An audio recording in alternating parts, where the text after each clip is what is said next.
नमस्कार भाइयों और बहनों। आप देख रहे हैं यस स्टोरी ऑफिशियल। और आज हम लेकर आए हैं एक ऐसी जानकारी जो हर माँ, हर बहन और हर स्त्री के दिल से जुड़ी हुई है।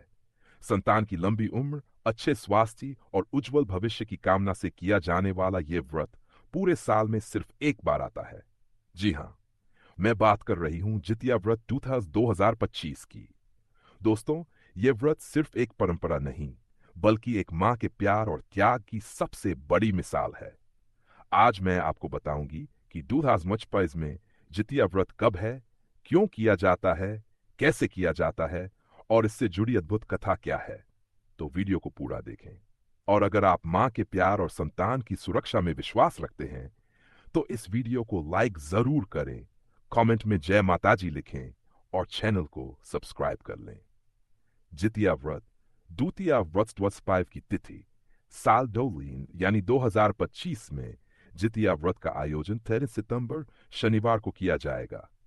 ये व्रत खास तौर पर बिहार, झारखंड, उत्तर प्रदेश, मध्य प्रदेश और नेपाल के कई हिस्सों में बड़े उत्साह से मनाया जाता है। ये व्रत माताएं अपने बच्चों की लंबी उम्र और सुख समृद्धि के लिए रखती हैं। जितिया व्रत का महत्व। यह व्रत मातृत्व का पर्व है। मान्यता है कि जो स्त्री यह व्रत पूरे श्रद्धा भाव से करती है, उसके बच्चों को कभी अकाल मृत्यु का भय नहीं होता। जितिया व्रत में निर्जला उपवास रखा जाता है, यानी मां पूरे दिन बिना जल और अन्न ग्रहण किए व्रत करती है। यह व्रत मां के त्याग, शक्ति और संकल्प का प्रतीक माना जाता है।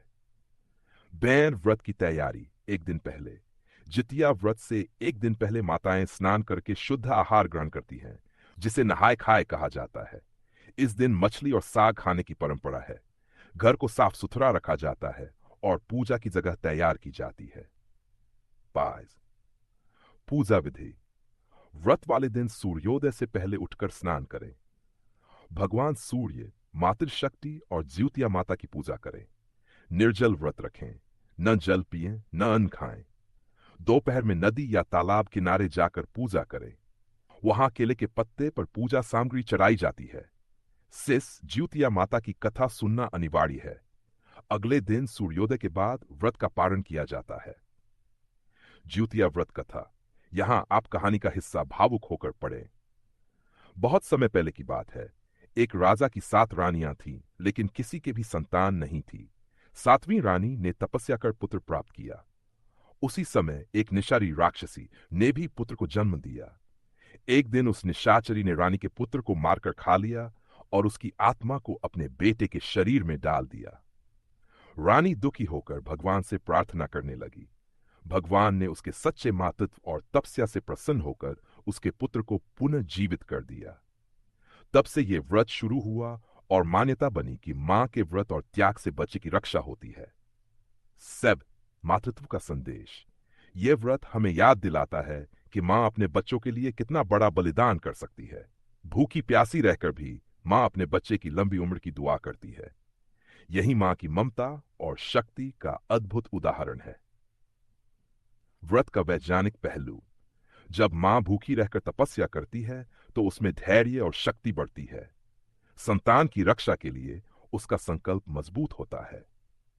सामूहिक रूप से व्रत करने से समाज में मातृत्व का सम्मान बढ़ता है। 9 डोबुफे में व्रत का शुभ मुहूर्त 13 सितंबर डोहुमफे शनिवार को यह व्रत रखा जाएगा। इस दिन अष्टमी तिथि सुबह 6:45 से शुरू होकर अगले दिन जैवमिक तक रहेगी। इसी अवधि में व्रत किया जाएगा। व्रत के लाभ। बच्चों की आयु लंबी होती है। परिवार में सुख समृद्धि आती है। संतान को हर बुरी शक्ति से सुरक्षा मिलती है।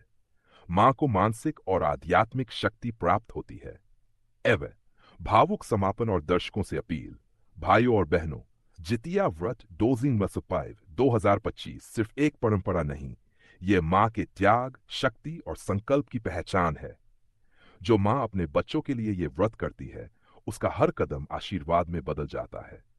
अगर आप भी मानते हैं कि मां सबसे बड़ी शक्ति है, तो इस वीडियो को अभी लाइक करें, कमेंट में लिखें जय माता जी और हमारे चैनल यस स्टोरी ऑफिशियल को सब्सक्राइब करें, ताकि ऐसे ही भक्ति और जान से भरे वीडियो आपको सबसे पहले मिल सकें। मां की ममता और भगवान का आशीर्वाद हमेशा आप पर बना रहे।